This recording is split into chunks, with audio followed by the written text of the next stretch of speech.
Hello and welcome to another edition of the Falcon Crest Aftershow. I'm James Lott Jr. And you saw in the title, I'm sure there's others ones that have been done comparisons, but this is my take on Falcon Crest compared to the other primetime hit soaps of the 1980s, the big ones, Dynasty, Dallas, and Knots Landing. So I'm focusing more on Falcon Crest and why it's so wonderful and why it's so different than the others. But I'm sure, yeah, I'm sure other folks have done this too, but I was thinking about this the other day when I watched the episode of Falcon Crest, episode of Dynasty, episode of Dallas, all back to back, and I was like, wow, they really are all different. And it made me think the audiences, there were a lot of us who watched the Big Four, which included Knots Landing, but I know a lot of people who only watched Dallas and didn't watch Dynasty. I know folks who watched Dallas, Knots Landing, and didn't watch Dynasty or Falcon Crest. I know folks who watched only Dallas and didn't watch Falcon Crest or also Dallas and not Knots Landing. You get what I'm saying. There are a lot of folks who only watched a few at a time, just like the daytime soaps. But there were all the big four that all did big business in the 80s and some into the 90s.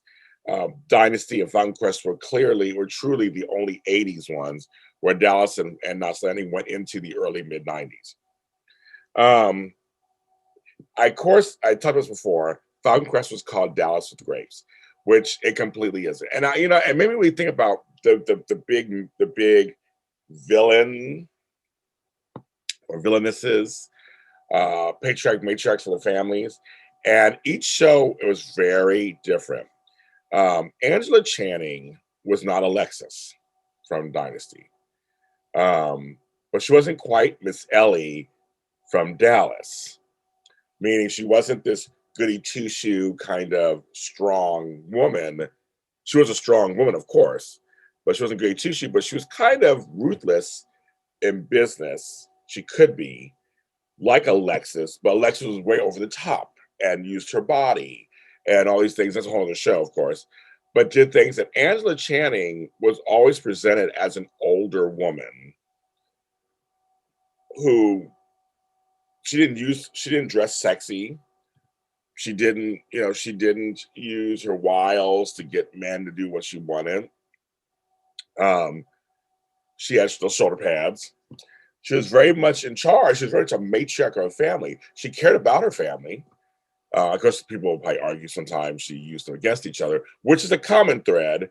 With her and with J.R. Ewing on Dallas, Alexis, they all feel like if you do what they say, you'll be fine. That's the great thing about a person who's the head of something. Usually it's like, even though daytime with Victor Newman on Young and Restless, right? It's very much that if you listen to what I say and do what I ask, it'll all go well. But when you don't do that, you cause problems. Angela was into her family, having them close by. She loved Emma, Julia. She loved Lance. I mean, there was something that was something that was there, and I guess that all the soaps had that thing where the family thing was important and was the Achilles heel for many people, many of the anti-heroes / villains. Falcon Crest to me was kind of the glamorous old world. If you guys agree with me, let me know, of course. I feel like Dynasty was true 80s, modern 80s excess. Over the top, just outrageous. Dallas was Southern, big Texas feel soap opera with intrigue and sex and all that stuff. And Knots Landing was the middle class family. It was the middle class suburban families who had middle class suburban issues. Yeah, some seasons as they get longer and longer, some outrageous stuff. All the soaps did. But I feel like Falcon Crest was somewhere in the middle of all of that. It was family drama. They had some mystical kind of storylines. There was sex, there was fighting, there was family. But Dynasty was glamorous, like I said, in a modern sense, where I always felt Falcon Crest had this kind of old world charm. There was a lot of it didn't hurt. They had a lot of old Hollywood actors come on, like a Gina Lollobrigida, Kim Novak, Cesar Romero. Like they had they had A-class talent coming on the show. And this thing, I mean, some stayed on for several seasons, some stayed on for a full season. You know, there was some great talent on there from yesteryear. That and even having Jane Wyman on, even having Jane Wyman herself being on there. She, you know, Oscar winner for Johnny, I think it was Johnny Belinda. You can correct me if I'm wrong, but she's an Oscar winner, ex-wife of the current president at that time, President Reagan.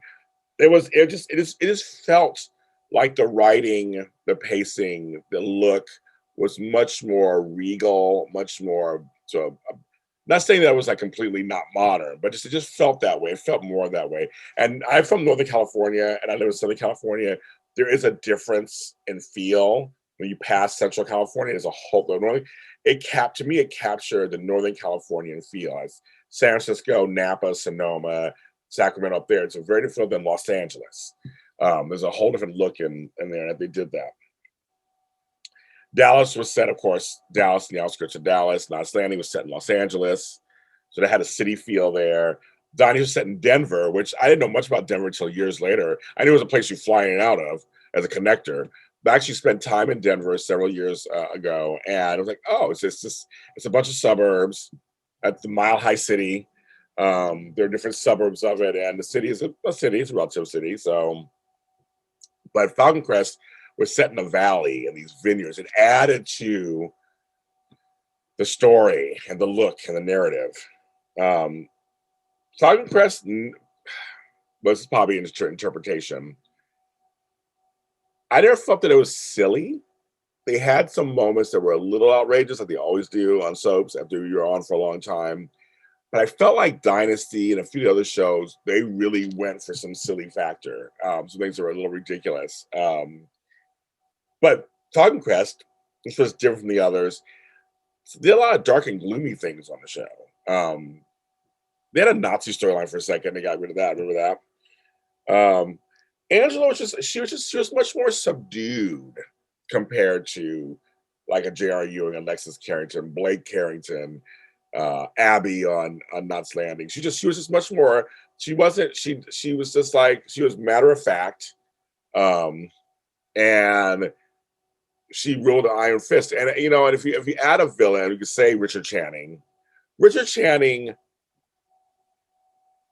was more of a J.R. Ewing type on some level, but not even so much that he was still a different character, well drawn out. I feel he was still a very different character than the other ones. He just wasn't. He didn't fall in the same line as the others. They had, I had the 13. Some of these storylines were a little much. But again, they focused on the mystical part a little bit. But he wasn't like the others either. I mean, he was an anti-hero also. He had a huge sense of humor, which they played up on some of the episodes. And Falcon Crest did have heart. With Angela and Richards and the others, there was heart in there. And Maggie, there really was. They infused heart in many of the episodes, and Emma, Julia, and all that. There's a lot that they did do that set itself apart from the others. I mean, there was heart on Dallas and Knots Landing, yes. Dynasty, I love Dynasty. It was just pure outrageousness on that show. But to me, Falcon Crest is kind of the unsung hero out of the four. It doesn't get. I don't think it gets the recognition that it should get. It was a solid program. No, I mean, none of the soaps were perfect. They all had issues, right? We can all pick them apart. That's why I'm doing this after show. I talk about that and give my opinion. But overall, I loved Falcon Crest. But in the zeitgeist of like the culture, Dynasty and Dallas just get more attention. I think because they were the number one soaps for a while, but also they were more outrageous. And Knots Landing usually is the third one that gets mentioned. And you're like, Falcon Crest. Falcon Crest was the end of the Friday night. For me, it was Dukes of Hazzard, Dallas, and Falcon Crest every Friday. I just loved it. But it had its own style and its own look.